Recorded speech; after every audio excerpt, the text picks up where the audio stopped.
Police ने अनीता चौधरी के परिजनों को नोटिस दिया है। पुलिस ने छठी बार ये नोटिस दिया है। अनीता चौधरी के सरदारपुरा निवास पर पहुंची पुलिस। अनीता चौधरी के निवास के गेट पर नोटिस लगाया। अनीता चौधरी के निवास पर भी नहीं मिला कोई। सब इंस्पेक्टर रीना कुमारी ने नोटिस लगाया। अनीता चौधरी के परिजनों को नोटिस दिया गया है। जांच में सहयोग नहीं करने पर अनीता चौधरी के परिजनों को नोटिस दिया गया है।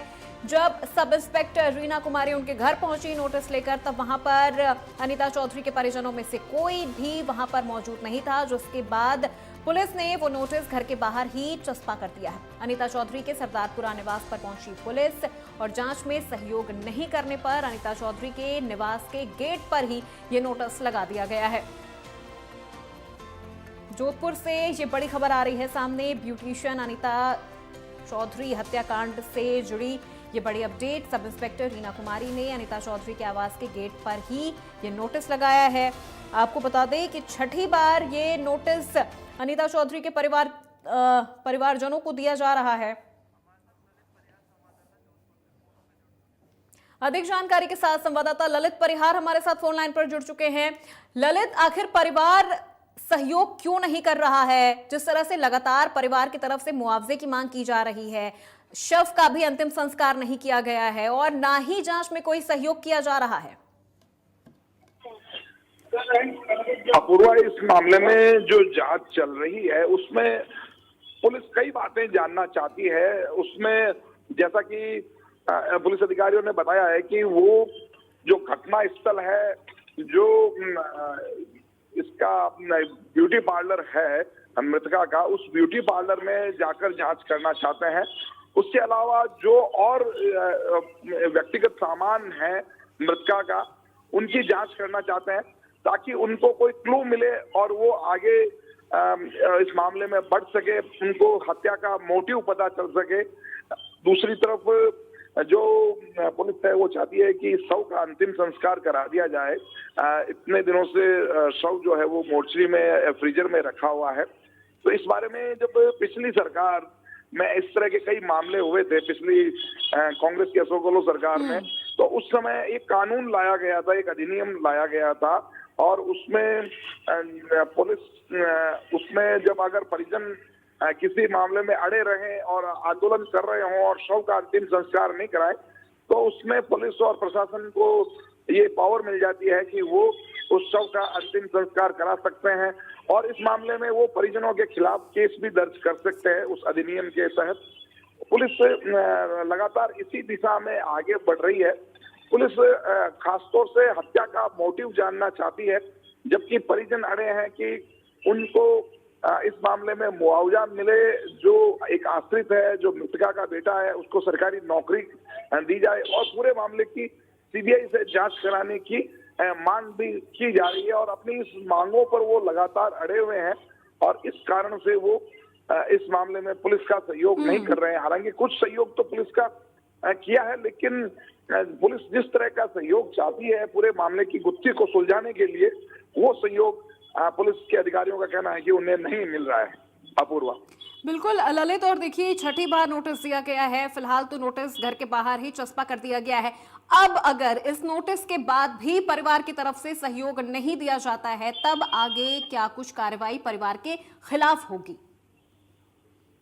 जी बिल्कुल, इस मामले में जैसे कि प्रावधान है, पुलिस शव का अंतिम संस्कार करा सकती है। पुलिस और प्रशासन, इन जो परिजन है उनके खिलाफ मामला दर्ज किया जा सकता है। एक परिवार ऐसा है जहां अभी एक मौत हुई है, हत्या हुई है, इसलिए वो परिवार के लोग गमगीन है। तो पुलिस इस मामले में मामला दर्ज कर सकती है और उस मामले में आगे एक्शन जो है वो बाद में कुछ समय बिताने के बाद में हो सकता है। ऐसा तो नहीं है कि तुरंत के तुरंत परिजनों को पुलिस मुकदमा दर्ज करके गिरफ्तार कर ले, लेकिन मुकदमा जरूर पुलिस इसमें गिरफ्तार कर सकती है, जो अधिनियम बनाया गया है, और आगे कार्रवाई के लिए अपने अधिकारियों से विचार विमर्श करके और इस प्रोसीडिंग को या कोर्ट से भी इस मामले में पुलिस आदेश लाकर अंतिम संस्कार की प्रक्रिया को कर सकती है। जी अपूर्वा। बिल्कुल ललित, आप देखिए क्योंकि यहाँ पर सरकार और परिजनों के बीच, प्रशासन और परिजनों के बीच कई दौर की बातचीत भी हुई है, लेकिन उसके बावजूद भी अब तक कोई निष्कर्ष नहीं निकला है। परिवार 1 करोड़ रुपए मुआवजे की मांग कर रहा है। प्रशासन की तरफ से क्या कुछ कहा जा रहा है? आखिर बात कहाँ नहीं बन पा रही है? इस मामले में जो अब तक अपूर्वा अटका हुआ है, ये जो गुलामुद्दीन है, जो मुख्य आरोपी है हत्या का, जिसकी पत्नी ने भी बताया है कि उसके पति ने हत्या करके घर के पिछवाड़े शव गाड़ा है और वहीं से शव बरामद किया गया है। 6 टुकड़ों में ये शव बांटा गया था, 6 टुकड़े कर दिए उसने शव के। नृशंसता पूर्वक उसने पूरा काम किया है। जघन्य हत्याकांड है ये।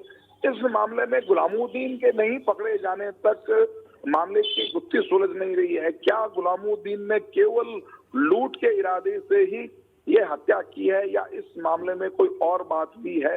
क्या गुलामुद्दीन ने किसी और के कहने पर, किसी बड़े आदमी के कहने पर, किसी रसूखदार या किसी पैसे वाले व्यक्ति के कहने पर यह हत्या की है?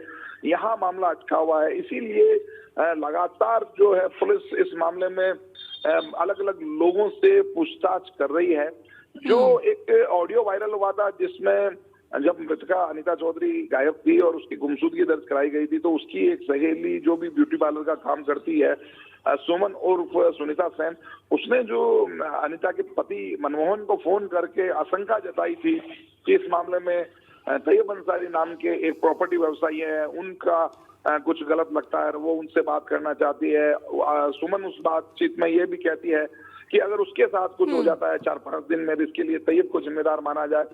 तो उस सुनीता से भी पुलिस ने पूछताछ की है कि ऐसा क्या है, ऐसे क्या कोई राज है इन लोगों के पास में? क्या अनीता बिल्कुल ललित, देखिए अभी कड़ी से कड़ी जुड़ रही है, कई राज अभी खुलने बाकी हैं। परिवार को आखिरकार सहयोग करना ही पड़ेगा प्रशासन के इस पूरे कार्रवाई के दौरान। बहुत शुक्रिया ललित इस पूरी जानकारी के लिए।